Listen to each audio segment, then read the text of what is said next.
과학자나 그 변호사나 논리적 사고를 중요하게 연기하는 데 있어서는 공통점을 갖습니다. 근데 이제 일하는 방식이 조금 다릅니다. 과학자들이 일하는 방식은 어떤 새로운 사실을 발견하면 일단 가설을 먼저 세우죠.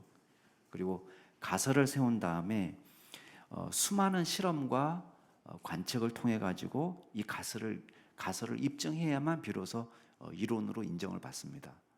만약에 그 아무리 데이터가 잘 맞아 떨어지다가도 무시할 수 없는 심각한 예외 상황을 만나면 가설을 수정하든지 아니면 오히려 정반대의 가설이 세워지기도 합니다. 근데 이제 변호사는 일단은 의뢰인이 사건을 부탁하면은 이제 결론을 좀 정해놔요. 모든 변호사가 끼워 맞추기식의 주장을 하는 건 아니지만 가급적 의뢰인이 부탁한 어떤 요청에 의해서 필요한 증거들을 수집을 합니다. 그래서 의뢰인 편에 서서 일하기 때문에 간혹 진리가 손해를 입기도 합니다. 모든 변호사가 그런 건 아니지만 이제 진리가 오히려 거짓으로 뒤바뀌기도 하고 거짓이 오히려 진리가 되기도 합니다. 그래서 선과 악이 바뀌어지는, 그래서 변호사의 실력에 따라서 의인이 악인이 되기도 하고 악인이 의인이 되기도 하고 그런 일이 벌어지는 것입니다. 세상 법정에서 진리가 훼손되고 의인이 죄인의 오명을 쓰게 된다. 그것도 물론 굉장히 억울한 일이 될 것입니다. 근데 만약에 영적인 진리가 외면을 받는다, 그러면 이게 얼마나 큰 문제가 되겠습니까? 저와 여러분의 영혼이 달린 문제고 구원이 달린 문제이기 때문에 이 문제는 굉장히 심각한 일이 됩니다. 오늘 말씀을 보면은 예수님이 재판을 받으시는 장면입니다. 근데 오늘 이 말씀을 보면 정말 억울한 일을 예수님이 당하고 계셔요. 오늘 말씀을 통해서 우리가 몇 가지 생각해 볼 주제가 있는데, 첫 번째 주제는 마귀의 가장 큰 전략은 진리를 왜곡시키는 거라는 거예요. 자, 마귀의 가장 큰 전략은 진리를 왜곡시키는 겁니다. 그러니까 가장 치열한 전쟁터는 어디냐? 우리가 뭐 영적 전쟁 뭐 이런 얘기를 하잖아요. 근데 가장 위험한 영적 전쟁은 사실 사상전입니다. 사상전. 그래서 진리를 왜곡시키고 거짓을 만들어내는. 반면에 우리가 믿는 하나님은 어떤 하나님이에요? 우리는 하나님을 진실하신 하나님이라고 부릅니다. 진리의 하나님이라고 부릅니다. 은혜와 진리가 충만하다 이렇게 얘기합니다. 성령님을 일컬어서도 진리의 영이시다 이렇게 우리가 부릅니다. 예수님은 당신 자신을 길이요 진리요 생명이다 이렇게 말씀하셨어요. 성삼위 하나님이 공히 진리하고는 떼놓을 수 없는 존재예요. 뗄래야 뗄 수 없는 존재입니다. 반면에 마귀는 하나님과 정반대예요. 마귀의 별명이 뭡니까? 요한복음 8장에 가면 거짓의 아버지라고 그랬어요. 그리고 거짓말쟁이라고 그랬습니다. 여러분, 거짓의 아비라는 말은 뭡니까? 거짓말 제조기 아닙니까? 거짓말 제조기. 진리신 하나님이 우리 가운데 오시면 우리가 달라집니다. 어떤 면에서 달라집니까? 거짓을 미워하고 진리를 사랑하게 됩니다. 진리신 예수 그리스도를 대번에 알아봅니다. 그래서 예수 그리스도를 마음에 모시고 살게 됩니다. 이게 진리의 영이 오셔서 하시는 가장 중요한 역할입니다. 그래서 진리의 영이 오시면, 성령을 받은 사람은 예수님을 주로 고백하는 일이 일어납니다. 예수님을 고백하는 사람은, 이 사람은 성령에 사로잡힌 사람이에요. 그냥 맨정신에 우리 마음으로는 예수님을 주로 고백할 수 없습니다. 반면에 마귀의 역사는 뭡니까? 마귀는 거짓말을 입에 달고 삽니다. 하나님을 대적합니다. 진리신 예수 그리스도를 대적합니다. 그래서 요한계시록에 보면요, 거짓말을 얼마나 심각한 죄로 취급하느냐. 우상숭배, 여러분, 우상숭배보다 더 큰 죄가 있나요? 근데 우상숭배와 같은 레벨에 놓고 거짓말을 취급하고 있습니다. 계시록 21장에 보면 두려워하는 자들, 믿지 않는 자들, 흉악한 자들, 음행하는 자들, 살인자들, 점술가들, 우상숭배자들과 거짓말하는 모든 자들은 불과 유황으로 타는 못에 던져지리니 이것이 둘째 사망이라. 여러분, 그 엄청난 죄들, 앞에 있는 죄들은 다 우상숭배, 불신자, 살인자, 음행자, 점술가, 어마어마한 죄들이에요. 근데 이 죄하고 같은 레벨로 뭘 두고 있느냐? 거짓말하는 것을 두고 있습니다. 왜 그럴까요? 거짓말은 하나님의 성품과 정반대되는 거예요. 그러니까 하나님을 우리가 내 안에 주로 모시고 살아가는 사람은 우리가 엄격결에 거짓말할 수 있습니다. 베드로처럼 너도 그 도당이지, 너도 그 사람과 같이 있었지. 이 사람, 나는 저 사람 알지도 못해. 이게 엄격결에 나온 거짓말이에요.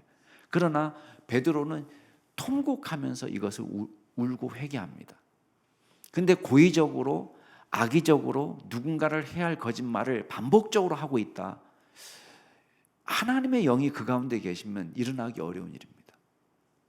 주의 영이 우리 가운데 오실 때에 나타나는 건 뭐냐? 진리를 사랑하는 일입니다. 계시록 21장 27절 무엇이든지 속된 것이나 가증한 일 또는 거짓말하는 자는 결코 그리로 들어가지 못하려. 그리로는 어디예요? 하나님의 나라로. 하나님의 나라로 들어가지 못하되 오직 어린 양의 생명책에 기록된 자들만 들어가리라. 왜 거짓말을 대표 죄악으로 여기서는, 아까는 우상숭배 막 무시무시한 죄가 있었는데 여기서는 거짓말을 대표 죄악으로 지금 취급하고 있습니다. 왜? 아까도 말씀드린 것처럼 하나님의 성품과 정반대되는 거예요. 영의 역사일 수가 없는 거예요. 이건. 오늘 본문 말씀이 예수님이 빌라도 앞에서 재판을 받으시는 장면입니다. 아주 유명한 본문입니다. 여러분 잘 아는 본문인데 공회에서 이미 재판을 받으셨어요. 그죠? 우리 지난주에 말씀에 살펴본 것처럼. 그런데 왜 대제사장들과 장로들이 굳이 예수님을 빌라도에게 끌고 왔습니까? 공회는 유대인의 최고 종교 법정입니다. 그러니까 최고 권위예요. 그렇지만 로마의 식민지 하에서 공회는 사형 선고를 내릴 수가 없습니다. 그러니까 지금 이 대제사장들과 장로들의 소원은 뭐예요? 예수님을 죽이는 겁니다. 그러니까 빌라도를 찾아올 수밖에 없는 거예요. 그러면서 크게 세 가지 혐의를 뒤집어 씌웁니다. 2절 말씀 한번 읽어볼까요? 2절 말씀 시작. 고발하여 이르되 우리가 이 사람을 보매 우리 백성을 미혹하고 가이사에게 세금을 바치는 것을 금하며 자칭 왕 그리스도라 하더이다 하니. 자, 5절도 같이 한번 읽어보겠습니다. 시작. 무리가 더욱 강하게 말하되 그가 온 유대에서 가르치고 갈릴리에서부터 시작하여 여기까지 와서 백성을 소동하게 하나이다. 크게 세 가지 죄를 가지고 이제 고발하고 있습니다. 첫 번째 죄는 뭐냐면 백성들을 선동해서 조세 저항 운동을 벌였다는 것입니다. 두 번째 죄는 엄연히 가이사가 왕인데 유대인의 왕을 자처했다는 것입니다. 세 번째 죄는 온 유대 땅을 돌아다니면서 민심을 이반시켰다는 거예요. 여러분 이 세 가지 죄만으로도 뭘 이야기할 수 있습니까? 반란죄를 말할 수 있는 거예요. 사형을 피할 길이 없습니다. 근데 문제는 뭐냐? 이 사람들이 새빨간 거짓말을 하고 있다는 거예요. 여러분 예수님이 가이사에게 세금을 바치는 것을 금하셨나요? 아니에요. 우리가 이미 앞에서 본 것처럼 찾아간 사람들이 가이사에게 세를 바치는 것이 좋습니까? 그럽니까? 질문했을 때 예수님이 바치지 마라 이렇게 말씀 안 하셨어요. 가이사의 것은 가이사에게, 하나님의 것은 하나님께 바치라고 말씀했습니다. 이 사람들이 책 잡으려고 왔지만 아무런 책을 잡지 못하고 돌아가는 장면으로 끝났어요. 만약에 책 잡으려면 거기서 잡았어야죠. 근데 지금 없는 말을 끄집어냈습니다. 그리고 지금 빌라도가 오해하도록 일부러 예수가 그리스도라고 주장한다고 하면서 거기다가 뭐라고 붙였냐? 왕이라고 주장한다는 말을 붙였어요. 그리스도라는 말은 영적인 의미에서의 그리스도예요. 정치적인 의미에서의 그리스도가 아니라는 것을 이 사람들도 알고 있습니다. 그렇지만 일부러 지금 왕이라는 말을 집어넣고 반역죄로 처형하도록 하고 있습니다. 그리고 세 번째도 마찬가지예요. 민심을 위반한다는 주장도 잘못입니다. 여러분, 예수님이 온 유대 땅을 돌아다니면서 하신 일이라고는 병자를 치유해주고 귀신을 쫓아내주고 하나님의 말씀을 증거하고 영적인 사역입니다. 예수님을 만난 사람들이 반정부, 반로마 투쟁하는 혁명가가 되었습니까? 아니에요. 예수님을 만난 사람들은 치유를 받고 온전해지고 깨끗해지고 귀신 들려서 옷을 벗고 무덤에서 뛰어다니면서 자기를 자해하고 지나가는 사람을 욕하고 공격적인 사람이 어떻게 됐습니까? 옷을 입고 얌전한 사람이 되고 이방 땅에 남아서 그리스도의 복음을 증거하는, 하나님 나라를 증거하는 전도자가 되었습니다. 이게 예수님을 만난 사람의 특징입니다. 그런데 지금 오해하도록 일부러 민심을 위반시키고 있다는 식으로 지금 이야기를 하고 있는 것입니다. 거짓말입니다. 여러분, 오늘날도 진리신 예수님의 모습을 왜곡하고 거짓으로 고발하는 일이 일어나고 있습니다. 대표적인 영적 전쟁이 아까 사상 전쟁이라고 그랬습니다. 어떻게든 예수님을 왜곡시키고 예수님을 조롱하기 위해서 애를 쓰고 있습니다. 오늘날 이단 사이비가 그렇습니다. 이단 사이비는 기독교를, 정통 기독교를 왜곡시키고 조롱합니다. 한국에 많은 적그리스도들이 출현했습니다. 그들은 한결같이 새로운 진리를 발견했다고 주장합니다. 여러분, 지난 2000년 동안 우리가 성경을 가지고 있었습니다.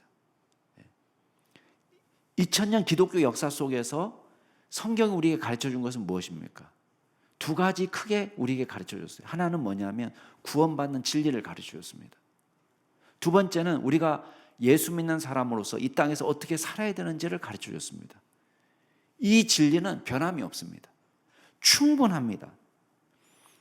성경은 능히 너로 하여금 그리스도 예수 안에 있는 믿음으로 말미암아 구원에 이르는 지혜가 있게 하느니라. 모든 성경은 하나님의 감동으로 된 것으로 교훈과 책망과 바르게 함과 의로 교육하기에 유익하니 이는 하나님의 사람으로 온전하게 되며 모든 선한 일을 행할 능력을 갖추게 하려 함이라. 믿는 사람을 온전하게 하는데 성경은 쓰임받았어요. 성경의 계시에 모자란 부분이 없었어요.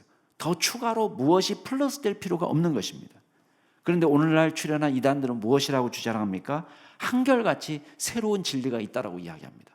들어보지 못한, 반드시 여러분들이 알아야 될 새로운 진리, 구원을 위해서 꼭 들어야 될 새로운 진리가 있다라고 얘기합니다.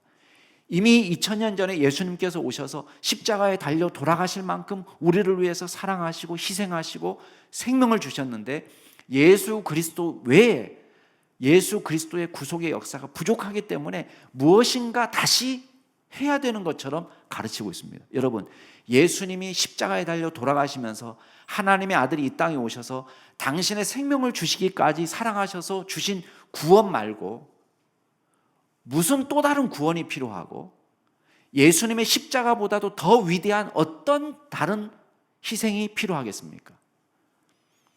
이단들은 교파를 강조하고 교주를 강조하고 이 안에 들어와야지 구원을 받는다고 이야기하고 있습니다.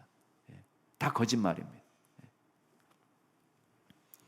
마귀의 역사는 이단과 사이비에 그치지 않습니다. 여러분, 정통 기독교 안에 들어와서 진리를 왜곡하는 신학자들, 목회자들 많습니다. 이 사람들 분명히 정통 교단 안에 들어와 있어요. 대한예수교 장로회, 통합측, 합동측, 정통 교단 안에 다 들어와 있습니다. 근데 이 사람들이 진리의 말씀을 말씀대로 해석하기보다는 자기가 믿고 싶은 대로 성경을 해석하는 것입니다. 예수님이 행하신 기적, 예수님이 행하신 부활, 이 사람 믿지 못하는 사람들도 있습니다.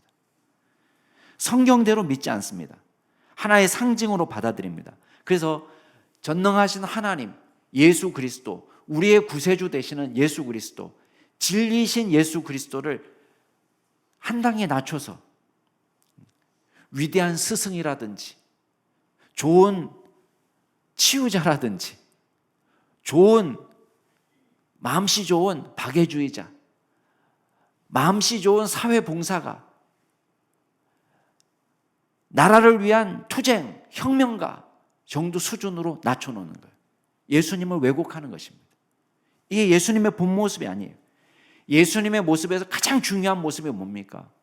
저와 여러분을 구원할 구세주요, 그리스도시요, 하나님의 아들이시요, 생명의 주이시요. 여러분, 이것보다 더 중요한 게 무엇입니까? 근데 예수님을 한낱 위대한 성인 정도로 낮춰놓는 거예요. 이것도 진리의 말씀을 왜곡하는 것입니다. 내가 믿고 싶은 하나님을 만들어내는 거예요. 자기 마음대로 예수님을 왜곡합니다. 이것도 여러분 우상 숭배입니다. 왜? 성경에 나와 있는 대로 예수님을 믿지 않아요. 예수님은 사랑이 많으시기 때문에 이 세상의 모든 사람을 단 한 사람도 예외 없이 다 구원하신다. 이렇게 가르칩니다. 정말 그렇습니까? 아니에요. 예수님은요, 심판도 이야기하셨습니다. 예수님이 구원만 이야기하신 게 아닙니다. 심판도 이야기하셨어요. 예수님을 믿지 않는 사람에게 심판이 있다는 것도 이야기하셨습니다. 근데 이 사람들은 예수님은 사랑이 워낙 많으시기 때문에 단 한 사람도 지옥에 보내는 사람은 지옥은 없다. 지옥은 그거는 신화다. 여러분, 지옥이 정말 신화입니까? 예수님께서 신화 같은 이야기를 하신 겁니까? 음부에서 고생하는 부자는 예수님께서 직접 말씀하신 말씀인데 그건 신화로 만들어낸 말씀이신가요? 예수님이 말씀하신 심판은 무엇입니까? 진리를 왜곡하는 거예요. 성경에 나와 있는 대로 예수님을 믿는 것이 아니라 자기 마음대로. 여러분, 마귀의 공격은 일상생활에서도 여전합니다. 여러분, 단순히 기독교 진리만 공격하는 것이 아닙니다. 세상에 있는 모든 보편적인 진리, 사실을 왜곡시키는 일을 시도합니다. 여러분, 거짓과 악이 득세하고 진리와 선이 희생당하는 일이 얼마나 많이 일어납니까? 지금처럼 거짓이 난무하는 세상이 있었을까요? 가짜 뉴스가 돈이 되기 때문에 일부러 고의적으로,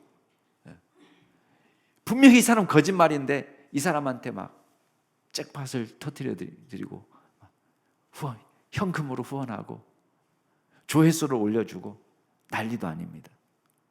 이게 마지막 때에 일어나는 대표적인 현상이 뭐냐면 사람이 바른 교훈을 받는 것이 아니라 진리를 받아들이는 것이 아니라 귀가 가려워서 자기의 사욕을 따를 스승을 쫓아다닌다 그랬어요. 진리를 들어야 되는데 진리를 보는 게 아니라 뭘 조회하는지 아세요? 내가 듣고 싶은 이야기를 조회하는 거예요. 여러분, 자꾸만 여러분이 듣고 싶은 이야기가 여러분 유튜브에 자꾸 떠오르죠. 네.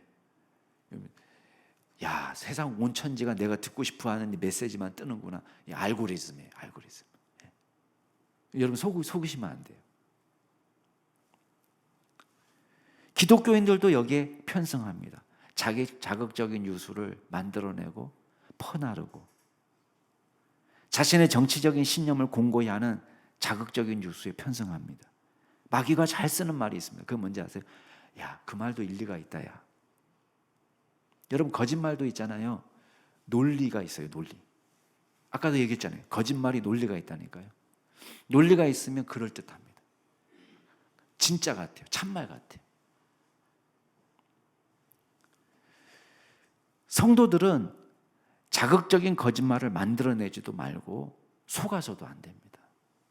우리 애들이 가끔 저한테 와서, 지금은 이제 그런 일이 별로 없어요. 분별력이 생겨서 그런지 자극적인 뉴스에 와가지고 아빠 이렇대 이렇게 얘기하는 게 있어요. 그러면 제가 얘기해줘요. 그 기사를 담고 있는 뉴스가 있으면 가져와봐.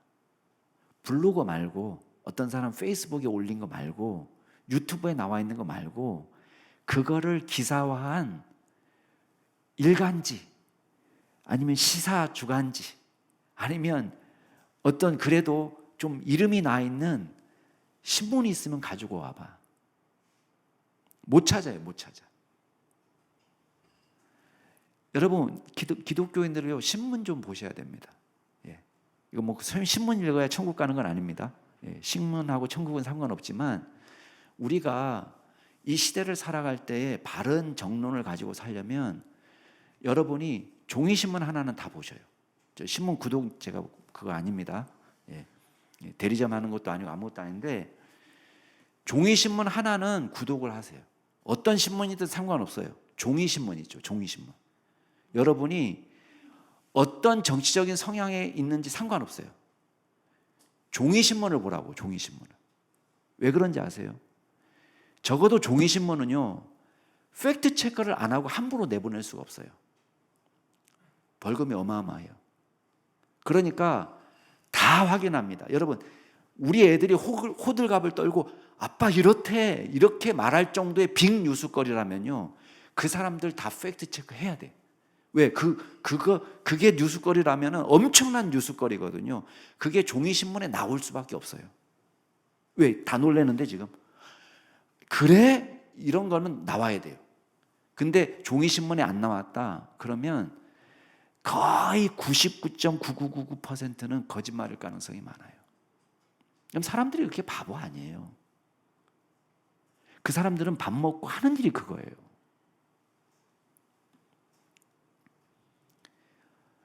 아무리 유명한 사람이 말해도 그 사람은 거짓말일 가능성이 많아요. 여러분 속지 마세요. 진위를 파악해야 됩니다. 여러분, 잠시 모든 사람을 속일 수 있습니다. 장시간 소수의 사람을 속일 수는 있습니다. 그러나 영원토록 모든 사람을 속일 수는 없는 것입니다. 마귀가 하는 일이 뭐냐? 거짓말 제조기예요. 거짓말 제조기. 여러분, 거짓에 속지도 말고 거짓을 만들어내는 마귀의 전략에 편성하지 않기를 바랍니다. 두 번째 우리가 기억할 게 있습니다. 마귀의 수동적 전략은 진리를 위해서 헌신하지 않게 하는 것입니다. 여러분, 진리에 눈 감게 하는 것입니다. 빌라도를 한번 보십시오. 빌라도는 예수님이 무죄라는 것을 확신했습니다. 질문합니다. 네가 유대인의 왕이냐? 내 말이 옳다? 오, 유대인 왕이래네?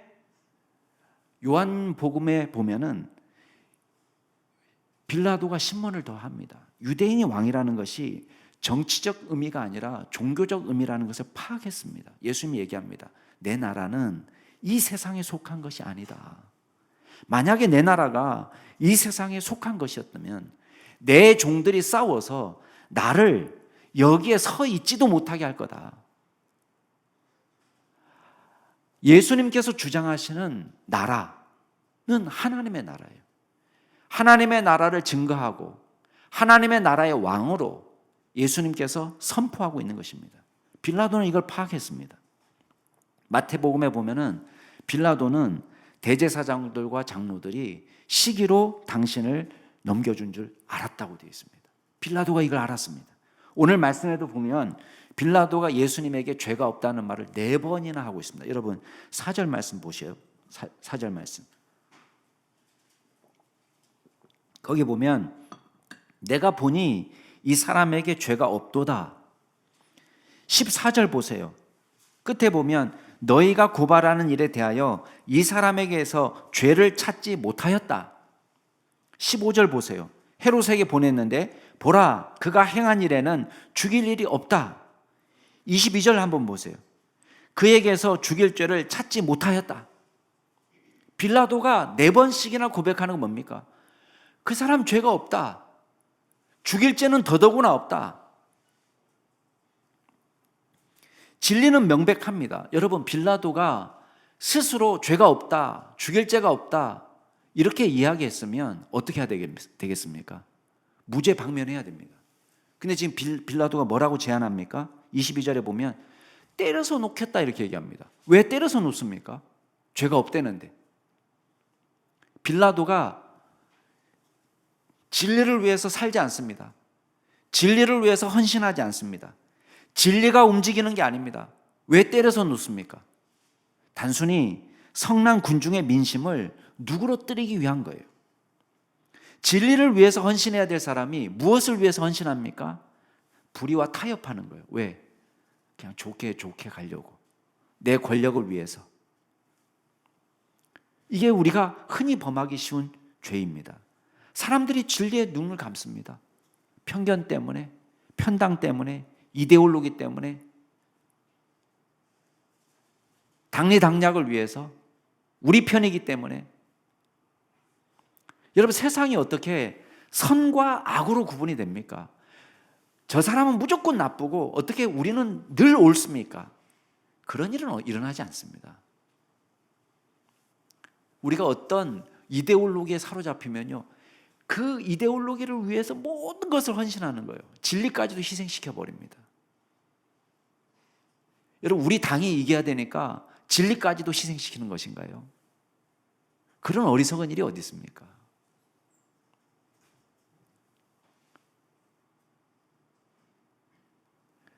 세상이 그런 게 아닙니다. 여러분, 빌라도가 하는 일이 나름대로 변명거리가 있어요. 빌라도도. 왜? 난처한 입장에 지금 처해 있어요. 정치적으로. 로마 정부가 식민 영토를 관리하기 위해서는 군대를 파송합니다. 근데 아무리 많은 군대를 파송해도 평화 유지를 위해서는요, 항상 모자라는 법입니다. 왜? 어떤 일이 벌어질지 모르거든요. 평화로운 시기에는요, 두세 사람만 서 있어도 평화롭습니다. 그렇지만 성난 민중이 시위를 일으키기 시작하면요, 힘으로 안 됩니다. 빌라도 통치 기간에 팔레스타인에 소요가 발생했는데 이 사람이 성전세, 사람들이 성전에 헌금한 돈을 가지고 예루살렘 그 상수도 건설 공사 비용을 충당한 거예요. 가만히 있습니까? 유대인들이 하나님 믿는 걸 가장 중요하게 생각하는데 가만히 안 있고 데모를 했는데요. 사복을 입은, 우리식으로 얘기하면 사복 입은 경찰들이 중간중간 섞여가지고 곤봉으로 쳐 죽인 거예요. 진압하기 위해서. 근데 이게 문제가 생긴 겁니다. 로마 정부로부터 경고를 들었어요. 이런 일이 또 일어나지 않도록 해라. 게다가 자기 뒷배를 봐주던 정치적 후견인이 실각했습니다. 그러면서 자기를 봐줄 뒷배가 없어진 거예요. 여기서 또 문제가 일어나면 내가 잘리고 로마로 소환될 거다. 그런 절박감이 있었던 것 같습니다. 무죄라는 걸 알았지만 자기가 여기에 말려들고 싶지 않은 거예요. 그래서 괜히 헤롯에게로 보내. 야, 이 사람 갈릴리 사람이구나. 헤롯한테 보냈는데. 어떻게든지 예수님을 놓아주고 싶어 합니다. 빌라도의 아내도 꿈을 꾸는데 이 사람 때문에 애를 태웠다고 말합니다. 그러면서 사람을 보내가지고 빌라도에게 조언합니다. 그 사람 함부로 건드리지 마세요. 이 사람에게 개입하면 옳지 않습니다. 제가 간밤에 꿈을 꿨는데 꿈자리가 너무 사나웠습니다.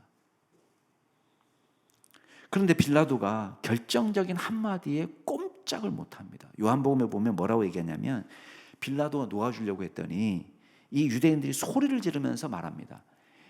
이 사람을 놓아주면 당신은 가이사의 충신이 아닙니다. 이렇게 얘기했어요. 그러니까요, 빌라도가 이 말이 비수처럼 꽉 와서 닿은 거예요. 가이사의 충신이 아니다. 이것처럼 지금 자기가 제일 듣고 싶지 않은 말이에요. 너 가이사의 충신이 아니구나. 너 잘라. 이 말 제일 듣기 싫은 말인데 지금 그 얘기하는 거예요. 이 사람을 놓아주면 당신은 가이사의 충신이 아닙니다. 자기가 왕이라고 하는데 가이사를 반역하는 것입니다. 이렇게 얘기하는 거예요. 그러니까요, 빌라도가 이 말에 굴복합니다. 예수님을 십자가 처형하도록 내어줍니다. 뭐 때문에요? 출세, 권력 유지 때문에. 우리도 마찬가지예요. 여러분, 진리를 아는데 그쳐서는 안 됩니다. 우리는 진리를 아는 데까지는 나아가기 쉬워요. 진리를 알아요. 그렇지만 진리가 언제 희생됩니까? 진리가 언제 무시당합니까? 내 유익을 위해서, 내 출세를 위해서, 내 체면을 위해서, 인간관계를 위해서 진리가 희생되는 것입니다.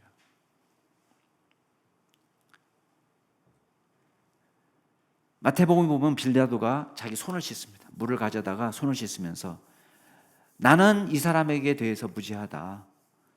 이 사람의 피에 대해서 무지하니까 너희가 당해라. 여러분, 빌라도가 손을 100번 씻으면 뭐합니까? 지금 이 사람을 죽일 권한, 살릴 권한이 누구한테 있나요? 빌라도에게 있는 거예요. 빌라도의 말 한마디로 죽을 수도 있고 말 한마디로 살 수 있습니다. 근데 지금 빌라도는 자신의 권한을 무엇을 위해서 씁니까? 진리를 희생시키는 데 쓰는 거예요. 진리를 모르진 않았습니다. 진리 알았습니다. 그렇지만 진리를 위해 살지 않습니다. 갈릴리 촌사람 한 사람 죽어서 내가 권력을 유지할 수 있다면 얼마든지. 여러분, 하나님께서 우리에게 이걸 물으시는 거예요. 저와 여러분이 진리를 위해 살았느냐를 물으시는 것입니다. 진리를 알고 있느냐를 묻는 게 아니에요. 베드로도 진리는 알았습니다. 그러나 예수님을 부인했어요. 우리가 기억해야 될 게 그거예요. 진리를 아는 것이 중요한 것이 아니라 진리를 위해서 우리가 살아낼 수 있어야 됩니다. 헤롯은 어떻습니까? 여러분, 예수님에 대한 호기심 정도는 헤롯에게도 있었습니다. 이 사람이야말로 진리에 대해서 아무 관심이 없는 사람이에요. 예수님을 만난다고 하니까 기뻤습니다. 그 사람 기적을 많이 일으키던데. 헤롯이 신문에 별 소득이 없었습니다. 아무리 질문해도 예수님 대답을 하지 않습니다. 왜 대답하지 않았을까요? 전도하기 싫어서? 넌 지옥에나 가라, 그건가요? 예수님이 입을 다무실 때는 언제일까요? 말해봐야 입만 아플 때예요. 말해봐야 입만 아플 때. 우리도 마찬가지예요. 하나님 말씀하옵소서, 말씀하옵소서, 말씀하옵소서. 왜 말씀 안 하십니까? 어차피 말해봐야 예수님의 말씀을 우리가 순종할 마음이 없을 때는 말씀 안 하세요. 우리가 순종을 결단할 때 주님이 말씀해 주시고 알려도 주십니다. 아니 이미 들려주셨는지도 몰라요. 이 사람을 통해서 저 사람을 통해서 하나님께서 들려주고 주셨어요. 듣고 싶지 않은 말을 들려주셨어요. 그러니까 그거 말고 하나님, 물론 기도할 때는 그거 말고는 안 하죠. 하나님 말씀하옵소서. 왜 침묵하십니까? 하나님, 야 이미 말했는데. 예수님이 아무 말씀 안 하세요. 왜? 헤롯은 듣고 싶지 않아요. 중요하지 않아요. 그것도. 진리에 대한 감각도 헌신도 없는 사람이에요. 그러면요, 여러분, 헤롯에게는 증거가 차고 넘칩니다. 예수님의 이적에 대한 증거가 없었습니까? 아니, 알고 있어요. 자기가 눈으로 보지 않았지만 알고 있어도 정말 궁금했으면 갈릴리에 있을 때 갔어야죠. 그거 무시하면서 살았어요, 지금까지. 헤롯이 한 일은 뭡니까? 고작 재미삼아 예수님을 조롱하고 돌려보낸 것입니다.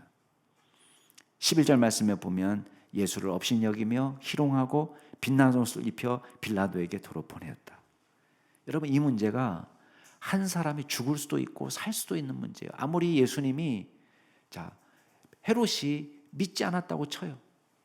믿지 않았어요. 예수님이 하나님의 아들이라고 믿지 않았지만 그래도 갈릴리 자기 관할에 있는 젊은 청년이잖아요. 이 사람의 생명이 달린 문제잖아요. 조사했어야 되잖아요. 이 사람이 정말 죽을 죄를 졌는지 아닌지를 조사해야 되잖아요. 죽는지 사는지 아무 관심이 없어요. 12절의 말씀에 보면 헤롯과 빌라도가 전에는 원수였지만 당일에 서로 친구가 되었다. 어떤 면에서 친구입니까? 서로 가깝게 지냈다는 뜻이 아닙니다. 여기서 친구라는 뜻은 그나물에 그 밥이라는 뜻이에요.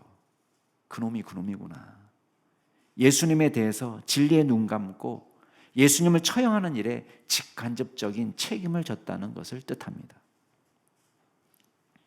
백성들은 어떻습니까? 진실에 관심이 없기는 마찬가지예요. 빌라도의 중재하는 채찍형입니다. 때려서 놓겠다. 그랬더니 군중들이 어떻게 합니까? 18절에 같이 한번 읽어볼까요? 시작. 무리가 일제히 소리질러 이르되 이 사람을 없이 하고 바라바를 우리에게 놓아주소서. 아무리 빌라도가 말려도 또 소리 지릅니다. 21절 같이 한번 읽어볼까요? 시작. 그들은 소리질러 이르되 그를 십자가에 못 박게 하소서. 십자가에 못 박게 하소서. 23절 같이 읽겠습니다. 시작. 그들이 큰 소리로 재촉하여 십자가에 못 박기를 구하니 그들의 소리가 이긴지라. 여러분, 논리가 안 통하니까 그 다음에 뭘로 밀어붙이는 겁니까? 수로 밀어붙여요. 수로. 여러분, 서민들은 아무 힘이 없고 능력이 없기 때문에 이 사람들은 책임이 없다. 여러분, 서민이 왜 책임이 없습니까? 여러분, 서민에게 가장 큰 무기는 뭡니까? 여론이에요. 여론. 여론이 가장 무서운 무기예요. 너 안 찍어줘, 이거예요. 너 안 찍어줘. 이게 가장 무서운 무기입니다. 이것도 권력입니다. 우리는 수를 이용해서 여론을 조장하고 압력을 행사하고, 이게 엄청난 권력이에요. 누구도 굴복시키는, 로마 총독을 굴복시키는 권력이에요. 여러분, 우리가 그럴 수 있어요.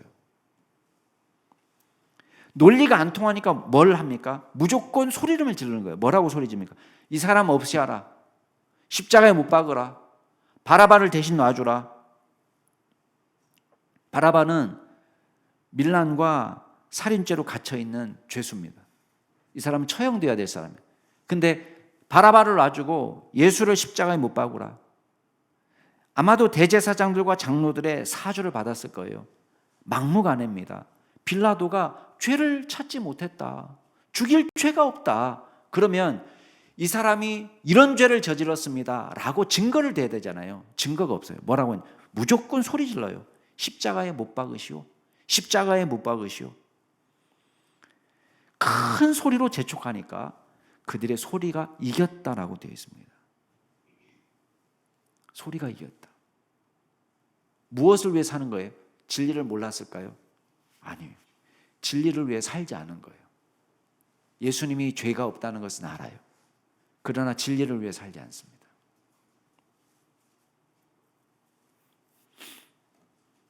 여러분, 진리를 위해 살지 않으면 어떤 일이 벌어지겠습니까?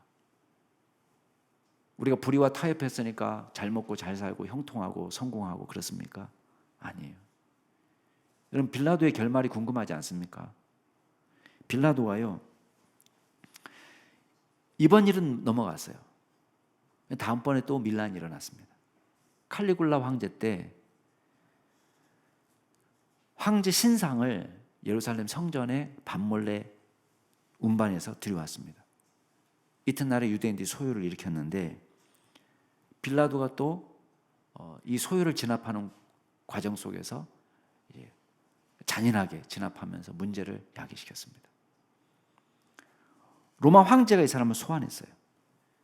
유세비우스의 기록에 따르면 예수님이 돌아가시고 나서 6년 후에 권력 남용으로 총독직에서 쫓겨납니다. 그리고 이 사람은 스스로 생을 마감하는 것으로 끝냈어요. 여러분, 진리를 희생시키고 예수님을 처형하면서 이 사람이 얻으려고 했던 건 뭡니까? 출세, 안정, 권력 유지. 아무것도 보장받지 못했습니다.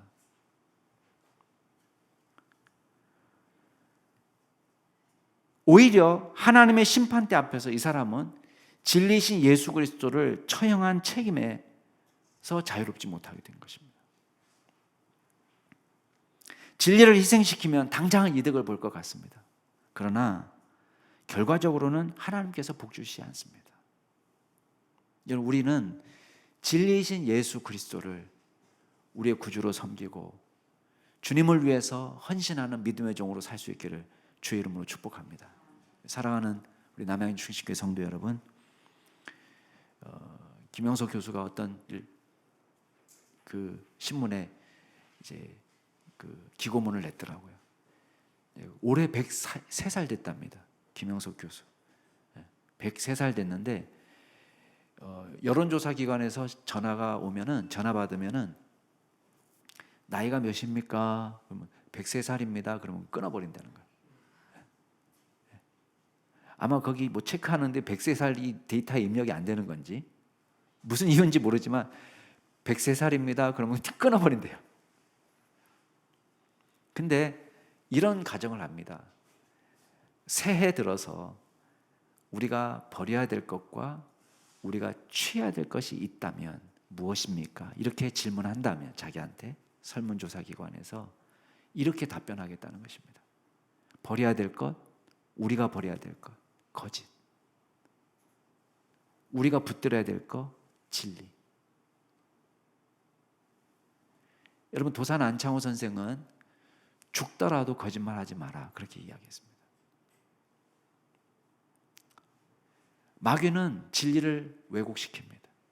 진리신 예수 그리스도를 왜곡시키고, 우리가 믿는 하나님의 말씀을 왜곡시키고, 거짓말을 조장할 거예요. 이 세상 온 천지가 거짓말에 휩싸여 있습니다. 오죽하면 사기공화국이란 말 나올 거예요. 사기공화국.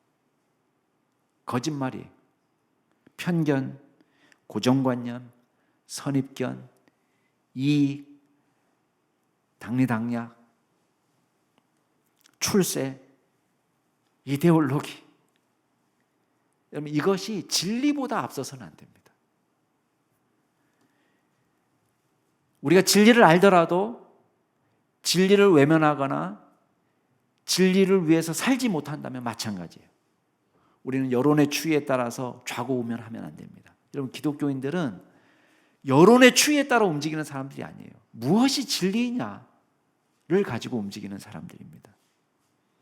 이 시간 같이 한번 기도하면 좋겠습니다. 이 시간 기도하실 때에 우리가 복음의 진리 위에 든든히 서 있게 하여 주시옵소서. 하나님의 말씀을 든든히 붙잡고 살게 하여 주시옵소서. 특정 당파나 이데올로기 때문에 불의의 편에 서지 않도록 도와주옵소서. 균형 감각을 상실해서 우리가 가짜 뉴스에 속는 어리석은 죄가 아니라, 풍설에 선동당하는 어리석은 자가 아니라, 진리의 하나님, 진리의 예수 그리스도의 편은 믿음의 종이 될 수 있도록 도와주시옵소서. 우리 자신을 위해서 같이 통성으로 기도하시겠습니다. 존귀하신 하나님 아버지, 주님께서 저희들을 불쌍히 여겨 주시옵소서. 아버지 하나님, 우리가 이 땅을 살아갈 때에 아버지, 거짓에 선동되기 쉽고 거짓을 위해서 우리가 살기가 얼마나 쉽습니까? 당장 주어지는 이익 때문에, 또 우리가 갖고 있는 고정관념 때문에 우리가 진리를 거부하고 진리를 알아보려고 하는 수고도 하지 않고, 아버지 하나님, 우리가 거짓에 쉽게 선동당하고 거짓에 휩쓸릴 때가 참으로 많습니다. 아버지 하나님, 저희들을 붙잡아 주시옵소서. 진리이신 영이 우리를 사로잡아 주셔서, 하나님 진리의 예수 그리스도께서 우리를 사로잡아 주셔서 진리이신 하나님만 쫓아서 살아갈 수 있는 저희들 될 수 있도록 주님께서 인도하여 주시옵소서. 아버지 하나님, 주님께서 예수 그리스도의 은혜를 우리가 힘입어서 살게 하셨습니다. 진리의 영이 우리 가운데 오시고 예수 그리스도를 우리 마음 가운데 모시고 살게 하셨습니다. 아버지 하나님, 진리이신 예수 그리스도를 붙잡아 믿음으로 살게 하여 주시고, 성경에 가르치는 대로 우리가 믿게 하여 주시고, 성경에 나와 있는 예수님을 믿게 하여 주시고, 성경대로 하나님을 믿을 수 있는 믿음의 종이 되게 하여 주시고, 우리가 그 진리이신 예수 그리스도를 위하여 헌신하는 믿음의 종으로 살아갈 수 있도록 주님께서 역사하여 주시옵소서. 우리 모든 믿음의 성도들 한 사람 한 사람을 붙잡아 주시고 주님과 동행하는 귀한 종들이 되게 하여 주시고, 주님께 영광 올려드리는 귀한 믿음의 종들로 살 수 있도록 주님께서 인도하여 주시옵소서. 아버지 하나님, 주님께서 새해에는 이 문집을 발화시켜서 거룩한